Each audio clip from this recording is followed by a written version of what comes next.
US presidential elections.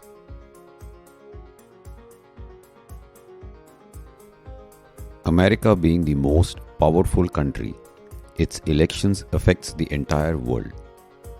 Unlike India, America's president is both nominal as well as the executive head of the state and enjoys absolute power.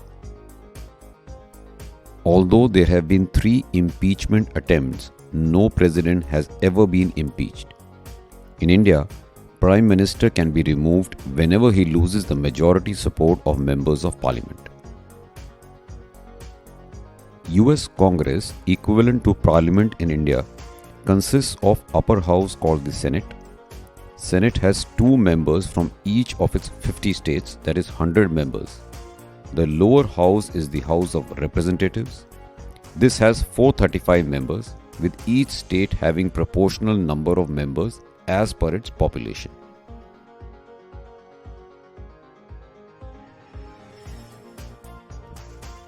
Vice President of America is also an important person. He is the senior most minister in President's cabinet and heads the US Senate. Vice President becomes the president in the event of the latter resigning or dying or becoming medically unfit.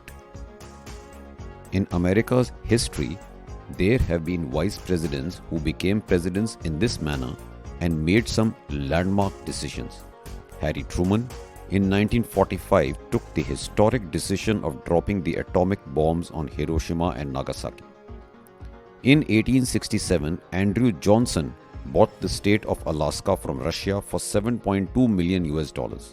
In the next century, gold mines were discovered in Alaska, and during World War II, Alaska served as a base to support the campaign against the Japanese. Initially, there was no mention of the period till when the vice president could continue as president. In 1841, when William Harrison died and John Tyler became the president, he refused to sign any document unless they wrote President in the signature block. A precedence was thus set. Later, in 1967, this precedence became a law through the 25th Amendment. In America, 18 appointments are designated in order of priority to take over as the president.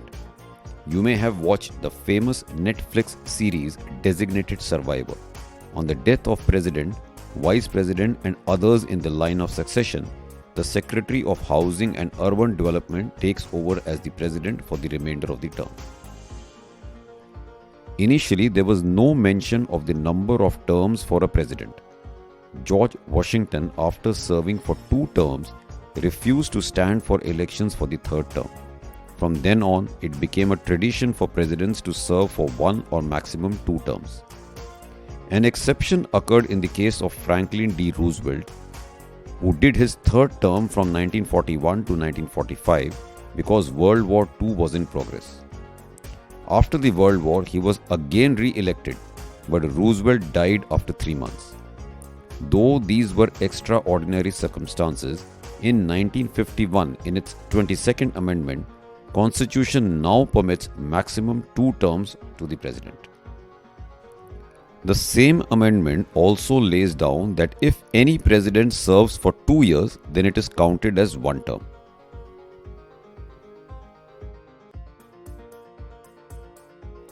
Election process. Following are the main qualifications to become the President of America. A. One must be 35 years of age. B. He must be a citizen of America by birth. C. Must be a resident of US for 14 years. The President is elected through an indirect process. Citizens vote for Electoral College. In the next step, the Electoral College votes for the President and the Vice President. Electoral College consists of 538 members. Till 1961, residents of Washington in District of Columbia could not participate in the presidential elections. In 1961, via Amendment number 23, Washington DC has now been allotted electors equivalent to minimum numbers in any state, that is 3. In America, dates of elections are fixed in the Constitution. There are 4 dates that are significant. General elections are held in November on first Tuesday after first Monday. People elect members of Electoral College. Next election day is in December on the first Monday after second Wednesday. The Electoral College elects the President and the Vice President. On 6th January, physical counting is carried out by the Electoral College, and 20th January is the inauguration day or the oath taking day. Election process starts in America 1.5 years before the general election day, that is around March of previous year. Anyone who wishes to stand for the post of president announces his or her intention to do so. This process is called announcement of intention. Primaries and caucuses. In some states, primaries in the form of elections are conducted by the state. In other states, caucuses are held by the party workers in the form of discussions and internal debates. And in some other states, both primaries and caucuses are held. In primaries and caucuses, each party nominates a list of members who would later participate in their party's presidential nomination convention at national level. Both the parties elects its final candidates, president and vice president, during this nomination convention. Presidential nomination convention. Let us say there are 5 people who have announced their intention to stand for the post of president on Democratic Party's ticket. After series of debates and discussions, voting is carried out by those members who come to the convention after winning their state primaries and caucuses. Normally, vice president candidate is nominated by the presidential candidate before the convention takes place. Finally, the elected president and vice presidential candidates give their acceptance speech.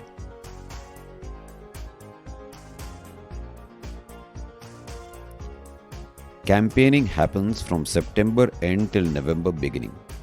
The Commission on Presidential Debates conducts 3 presidential debates and 1 vice presidential debate. People gauge the results of the debate from various surveys carried out on the popularity of candidates before and after the debate. For campaigning, the 50 states are divided into 3 categories. Red states where Republicans have a clear majority, blue states where Democrats have a clear majority, and purple states where it is not clear as to who has the majority. Most of the focus of party campaigns is on the debates and rallies held in these purple states. General Election Day. In America, there are simultaneous elections to both center and state legislatures. On 3rd November last year, elections were held for Senate, House of Representatives, President, Vice President, and some state elections also took place. In 2022, there will be no presidential and vice presidential elections. Therefore, on a single day, a voter casts his or her vote, moving from one booth to another. Winner takes all. Let us say on 3rd November in the state of California in District 1, Biden and Harris won along with their electors X and Y. Total electors in California are 53. Total votes are, let us say, 53,000. Let us say Trump gets 26,501 votes and wins by majority. In this case, Biden or Democratic Party, despite winning some of the districts like District 1, would not be able to carry their electors like X and Y to the Electoral College.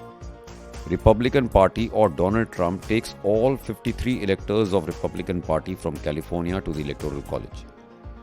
Again, overall, despite a presidential candidate winning by majority, he might yet lose the elections if he does not have a majority in the Electoral College.